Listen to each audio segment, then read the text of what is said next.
Hello everybody, how's it going today? Glowplasma 231 here, back in day to about Kagurabachi, chapter number 95. This chapter is titled Flood. And Hokazono, oh dear Hokazono, vertical, horizontal, whatever we as a community want to call you, you need to take a break, my man. I loved Kagurabachi. I have loved this series really since like chapter number 20, whenever we got like introduced to Hawkeye and like all of the Rakuzaichi stuff was really happening. My thoughts on the initial part of that series is something that we really don't need to cover today, right? But I love this series. It's become the DNA of my person, is to sit down and talk about Kagurabachi every Sunday and just enjoy the great story that Takeru Hokazono is giving us. And really with any manga, whenever we get to a point where there are just unfinished panels in a chapter, that's when I really sit down and I'm like, hey, no matter how much I love this series, what I would love more is to get this series in the complete fashion every week, even if that means like, hey, Mr. Mangaka, Takeru Hokazono, this has happened with Kohei Horikoshi, who wrote Jujutsu Kaisen? Oh gosh, Gege Akutami. I even remember there was a few World Trigger chapters wherever Daisuke Ashihara had to do this same thing of like, hey, it's just unfinished panels, and as much as I love reading these stories, I also would love for these authors to get the break that they really need. Now, of course, there's a few reasons why, as I counted, I think there's, like 16 unfinished panels in this chapter, and of course, whenever we get the volume release, this chapter will probably be part of volume number 10 of Kagurabachi. Honestly, I have the chapter in volume, page of the Kagurabachi wiki pulled up because, of course, during this week we also got the reveal of, hey, this is what volume number 9's cover looks like, and I guess we're just going to go over that now. I didn't really plan to talk about it now, but let's just talk about it. This is a very nice cover showing, of course, the 3 enchanted blades that are part of the sort of like 3-way battle between, of course, like, hey, Kumayori with Hirohiko, Chihiro and Inten, and Samura and Toby Mune, I think. Yeah, that's what his blade is called. I don't know why I'm blanking on that all of a sudden, right? Which is a really nice cover, really just focusing on Chihiro's face and crow feathers falling all down around, while also all these enchanted blades are just on the page as well. It's a very nice color page, and talking about color pages, or volume cover, talking about color pages though, this chapter of Kagurabachi also has a very nice color page as well, really focusing on, again, like, hey, all 3 of these enchanted blades, Kumayori, Tobe Mune, and Inten, all clashing with each other, and of course, like, they're all hitting on one singular point. And in the reflection of all of the blades, we see, like, hey, there's Samura and Tobe Mune's reflection, Hirohiko and Kumayori, and of course, Chihiro and Inten. And behind the entire panel, we just see Kunashige Rokuhira's eye looking towards everything that's happening. It's a very, very nice panel, and what's also very dynamically, like, lettered as well, is, like, on the top of it, very much centered, it's the Kagurabachi logo underneath by Takeru Hokazono in this red text, and all the way in the bottom corner it says chapter number 95, Flood. It just looks really, really nice, and yeah, there's just really not much I can say about this, because it's just like peak fiction, you know what I'm talking about, man? But the other thing is, like, hey, doing not only a color page for a chapter, and also, would you believe that, we're also getting the volume cover. And next week in issue number 45 of 2025 of Weekly Shonen Jump, Kagurabachi has the magazine cover, the 3 color pages that come with the magazine cover, and his entire chapter. So I totally understand why, like, hey, Hokazono has a lot going on right now, and normally I'd be like, okay, this means that with all the unfinished panels in this chapter, Hokazono is probably going to be taking a break next week, but as I just mentioned, he has the magazine cover. There's no way this man is not taking a break, you know what I'm saying? So yeah, with all of that out of the way, I think I went through like a lot of the preliminary stuff like, hey, color pages, all of the various things. And with that, let's talk about chapter number 95 of Kagurabachi itself. But of course, before we can do that, let me first talk about chapter number 94 of Kagurabachi. And this was a very interesting chapter, mainly for the fact of this was what I thought the traitor reveal chapter was going to be, right? I even planned to do during this past week. So of course, I have not uploaded a video on this YouTube channel in 1 week. My bad, everybody. I know I've got a lot of videos I need to make, but Who would guess that sometimes college just goes through and gets busy, you know what I'm saying?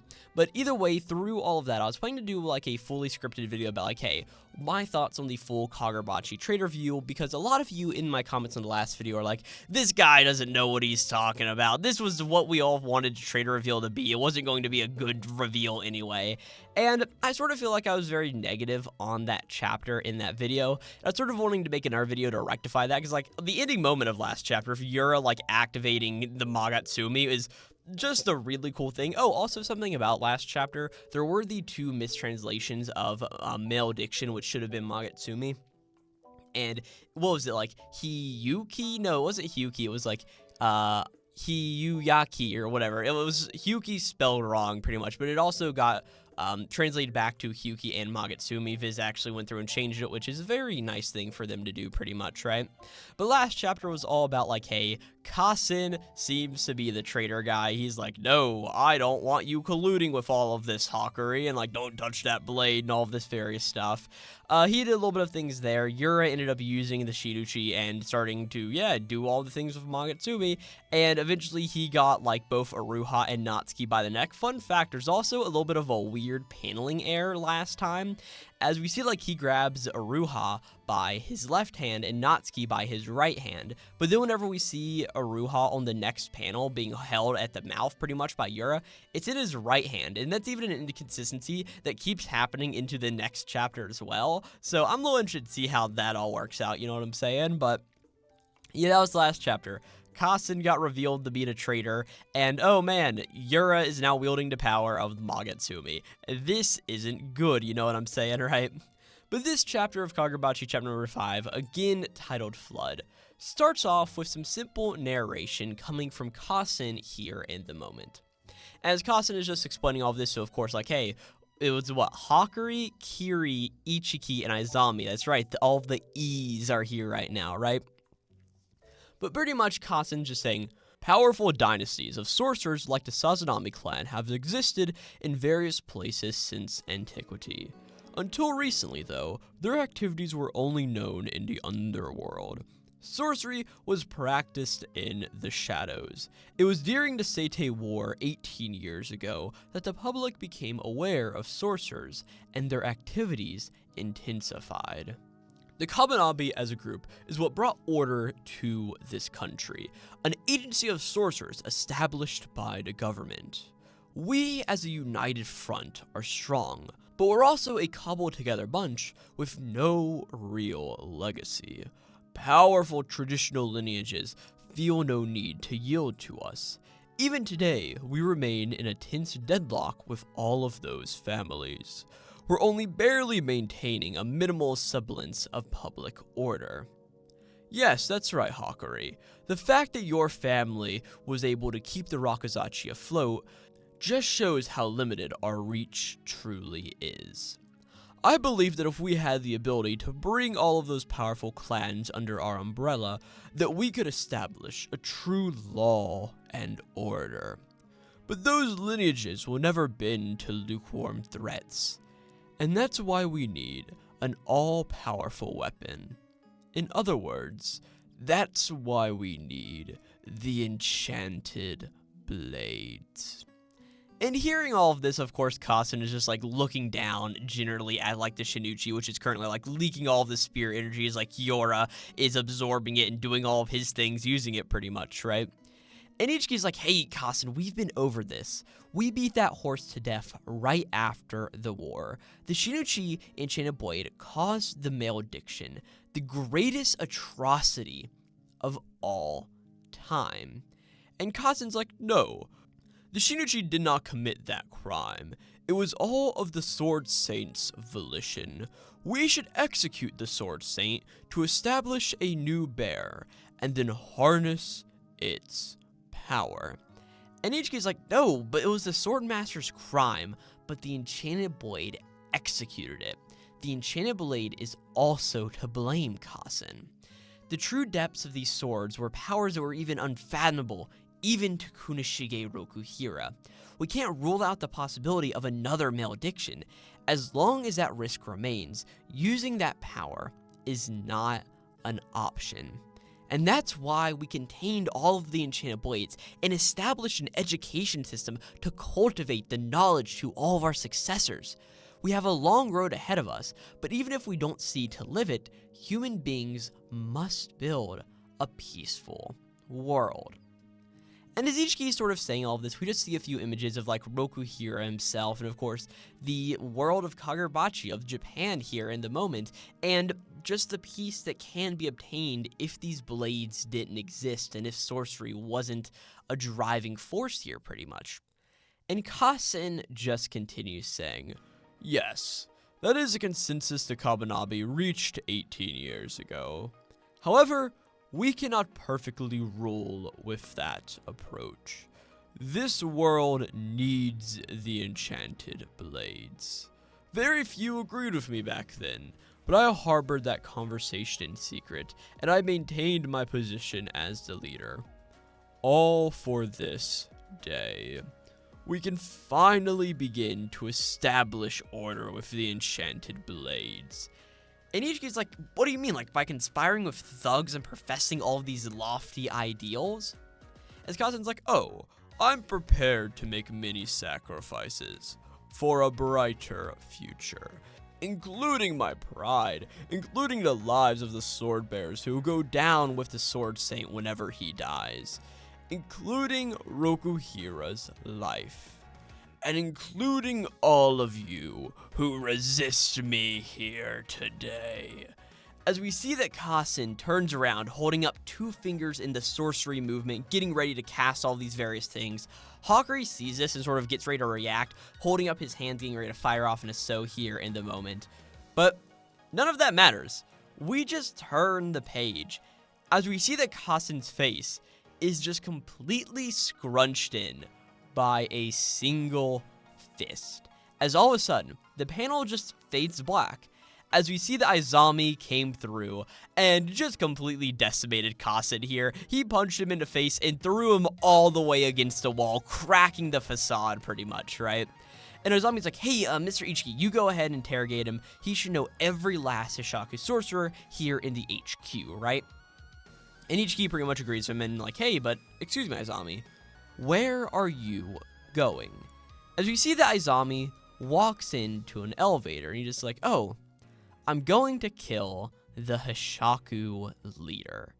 And oh boy, that's where we end off this scene here in Kagurabachi.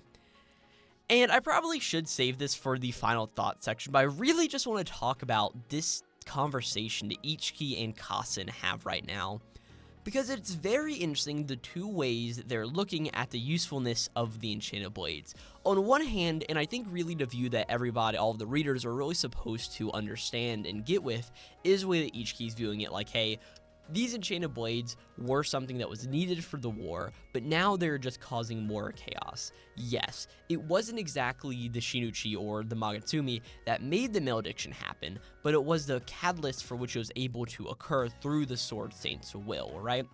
And of course, we understand why they haven't killed the Sword Saint, because like it would obviously be the correct thing to do, and that's because the rest of the heroes of the war, Samura, Subaru, I would say Misaka, it doesn't really matter for Misaka anymore, and the pink bear who we don't know her name yet, yeah, Aruha was able to break out of the contract, but even back then, if they would have killed the Sword Saint, all of these characters would have also died, which is like a big no-go for this series, right? So like I totally understand that, and again, Kasen's whole idea of like, hey, we need to create a full world order, and to be able to bring all of these sorcery families together and create like pure peace, we need to use the sword. And only way we can do that is by killing this person and giving the blade to a new guy that pretty much be like, hey, rule in all of these people for the sake of peace. I mean, I totally get where Kasen is coming from. And again, if anybody's still sitting here being like, yes, Kasen actually isn't a traitor, it's a big fake out, I don't know if we're reading the same series, because obviously after reading this, it makes perfect sense. Kasen was the traitor all along. As much as I'm still sitting here like, Kudo, it can still be Kudo, he can come back from the dead, we all know he can. I don't think that's going to happen at this point, because like, it's clearly just like, bro, just look at my man, it's Kasen here, right? But even still, I like how Kasen as this traitor still has a very understandable motive, And yeah, I just think it's a very good way to portray this character, portray their actions, and then of course just seeing Azami punch them in, it's very satisfying. So yeah, good first half of the Kagurabachi chapter. We still have one full half to go, you know what I'm saying? But as we cut back up to the fight between Yura, Hokuto, and of course Natsuki and Iruha, Yura has just activated like, hey, I'm using the power of the Magatsumi now. And of course, as I mentioned during the last time segment of this video, we see here in the moment that he is holding Natsuki in his left hand pretty much by the throat, and Iruha in his right hand by the throat, right? And it's the same reused panel of Iruha that we get here where he's just like looking at him pretty much like, oh my gosh, right? Why are your hands in my mouth? Where are all these vines going? They don't taste good, right? But pretty much it's this whole thing where Yura's like, oh, with this power, I will overthrow you, right? As we just see like he's crushing both Iruha and Natsuki's necks. He swings them to either side, pretty much throwing them out here in the moment, as he is starting to have like these pains in his head pretty much, right? As Yura has like hold his hands to his brain to like contain all of this here in the moment, right? We see the sword saint is standing up, and Yura's like, oh, I think Kiora somehow managed all of this, even with the severe injuries from head to toe, right? We look over to see that Hokuto is just like in between some bookshelves, and he sort of looks up like, oh, it's time to get to work pretty much, right? As of course, Natsuki and Iruha are still united in the front like, hey, we are going to beat up Yura here in this moment. It is the only thing that we know how to do currently, right? As we just see that Yura looks up, and circling around his hand is the centipede. As we just see that Yura in the moment then just says, centipede. And we see that he gets ready to go around. He clenches his fist here in the moment. And we just see that Iruha here in the moment realizes what's getting ready to happen. He goes and grabs pretty much Natsuki's top knot and pulls it back. And Natsuki's like, what the hell is this pretty much, right? But of course, Iruha pulls him out of the way as the centipede gets unleashed and destroys everything here in this horizontal plane here in the moment, right? All of these columns get shattered. The roof is pretty much falling down. And Natsuki's like, hey, Iruha, what are you doing? Like, don't grab my hair like that, right? And Iruha's like, no, don't worry about that. I suddenly realized how to evade it. As, of course, he remembers back on the train whenever we were first introduced to Iruha, whenever Chihiro's like, hey, Centipede, I'm getting ready to do this move with Kuro, pretty much, right? And Hakurei knew what it meant to grab Iruha's top knot and pull him down, right? And, of course, this was a way that they were able to communicate whenever Iruha was brought back from the dead, pretty much, right? It's really cool writing, you know what I'm saying? As pretty much Natsuki's like, hey, I could have dodged it myself. Like, let go of my hair now, pretty much, right? I love these two relationship. It's really just such a fun time, right? But either way, all of the library is collapsing around them as we just see that Yura is just breathing heavily, just like panting, just going, Sword Saint, I am coming to kill you. As of course, we just get up-close shots of not only both their eyes that are the same color right now. As Yura also just thinks, whenever I kill you, the Shinichi will be mine completely. As all of a sudden, in this destroyed library, we see there's still a door that is closed. And oh no, that door gets kicked in. It is no longer closed, pretty much, right? But standing here in the moment is a new fighter into this 2v2 battle. As Yura walks up, the power of the Magatsumi still swirling around him. And we just see Azami looks over here in the moment. Yes, Azami arrived. That's who it is, if we couldn't tell, pretty much, right? And he looks over and he just thinks like, oh, so their intention is to rule with the Shinichi.